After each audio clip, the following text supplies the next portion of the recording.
Circle Geometry Rider 1. In the Circle Geometry series, we've had a lot of previous videos showing the proofs of the theorems and showing calculations using the theorems, so we now need to start looking at actual riders' proofs of these theorems.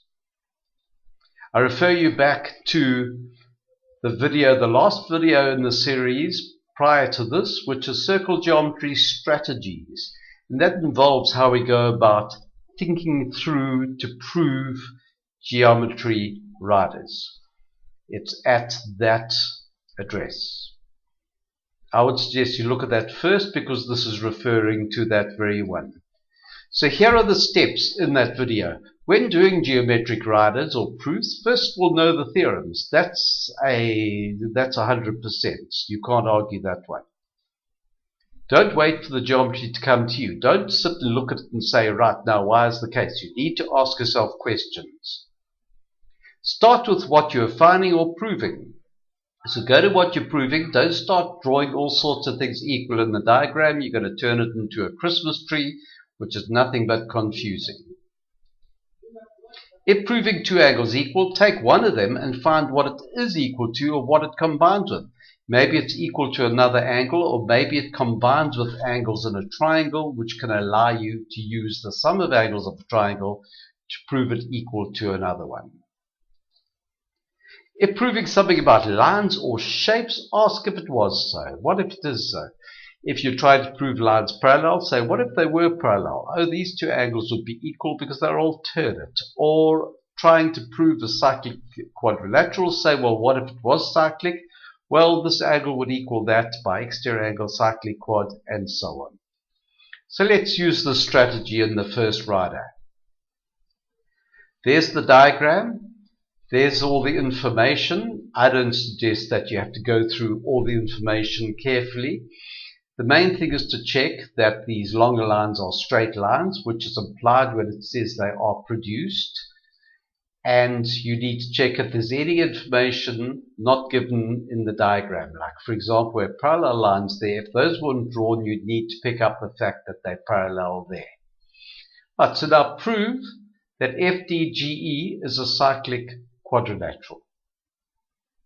So let's go through our strategy of this one.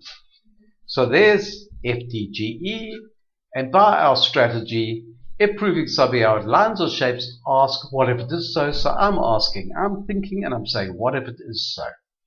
Notice I've taken the liberty of producing that because there is the exterior angle of cyclic quadrilateral as well. Well, G3 would equal F2 and 3 by exterior angle cyclic quadrilateral. So let's prove this. Let's not prove cyclic quadrilateral, let's prove this because cyclic quadrilateral will follow. So if we're going to prove two angles equal, take one of them and find what it is equal to. So we say, well, what is G3 equal to? And we can't go in this direction, so we go in that direction. Here's a circle, there is a quadrilateral, opposite outside. Oh, G3 equals B1 by exterior angle cyclic quadrilateral. So now our next question we ask is B1 equal to F2 and 3? Because if that's the case, it makes these two equal, and that's what we wanted. Yes, by exterior angle cyclic quad. Have a look, there's a cyclic quadrilateral, there's the angle, opposite outside exterior angle, there we are. So they are equal. So therefore we know that G3 is equal to F2 and 3. The proof. G3 equals B1. Remember in our thought process. G3 equals B1, exterior angle cyclic quad. B1 equals F2 and 3, exterior angle cyclic quad.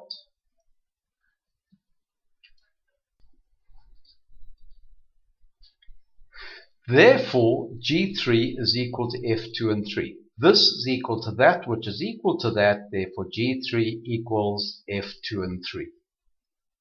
And we now have proven it. Therefore, FDGE is cyclic, and the reason converse, notice converse, exterior angle cyclic quad. Let's have a look at part 2. Proving HC is a tangent to circle BCE. HC is a tangent to circle BCE. Let's draw that in and see. There we are. This is a tangent to this circle. Notice I've already put that there because I'm going to use tan chord or the converse or alternate segment theorem, angle in the alternate segment. What if it is so? What if this is a tangent to this green circle? Then C1 would have to equal E2 by tan chord, alternate segment theorem. So we say, let's prove this, because that'll make that a tangent thereafter. If proving two angles equal, take one. So I'm going to take one of them and say, well, what is it equal to? So I'll take C1 and say, well, what is it equal to? So what is C1 equal to? There's the hint for you. Notice the bow tie there. It's equal to D3. Angles in same segment. Now we ask the question, is E2 equal to D3? Notice the parallel lines. Yes, corresponding angles DH parallel to EC.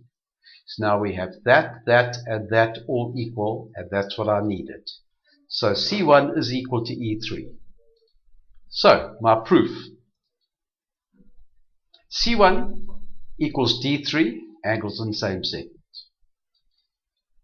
D3 equals E2, corresponding angles DH parallel to EC. Therefore, C1 equals E2. So now we have the converse of tan chord or alternate segment theorem. So we can say therefore HC tan to circle BCE. Converse tan chord.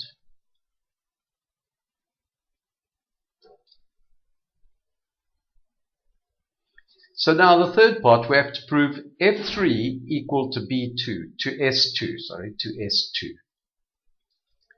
So we take it and we start. Going to do some thinking.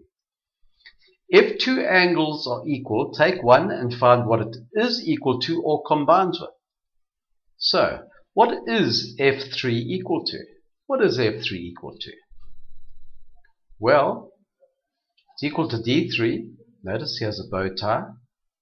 D5, equal to D5, angles in the same segment.